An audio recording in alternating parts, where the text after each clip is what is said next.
સંત શિરોમણી મહાત્મા ગુરુ રવિદાસજીની 650મી જયંતિ અંતર્ગત સમગ્ર ભારતભરમાં ગુરુ પૂર્ણિમાના દિવસે તેમની જન્મભૂમિ શ્રી ગોવર્ધન કાશીથી આ કળશ યાત્રાનો પ્રારંભ ઉત્તર પ્રદેશના સન્માનીય મુખ્યમંત્રી યોગી આદિત્યનાથજીએ કરાવડાવ્યો છે.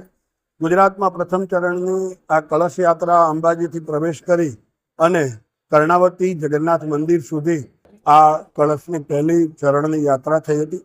ગઈકાલે પ્રદેશ કક્ષાએથી તમામ જિલ્લા અને મહાનગરો આ કળશ મોકલવામાં આવ્યા છે.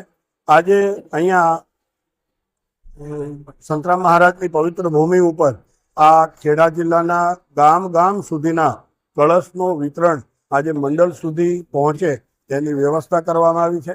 ખાસ કરી અને મહાત્મા રવિદાસજીના સમરસતાનો સંદેશ એ જન સુધી જાય એના માટે ભારતીય જનતા પાર્ટી અને દેશના પ્રધાનમંત્રીશ્રીએ જે પ્રયાસો કર્યા છે એમને એમના જીવન કવનના જે સ્થાનો છે એનો વિકાસ કરી અને એમને જે અંજલિ અને ભાવાંજલિ આપી છે એ પ્રકારના વિષયો અને ખાસ કરી અને સમરસ સમાજનું નિર્માણ થાય એ માટે લોકો જન સુધી આ વાતને લઈ જશે એના માટેનો આ આખે કાર્યક્રમ.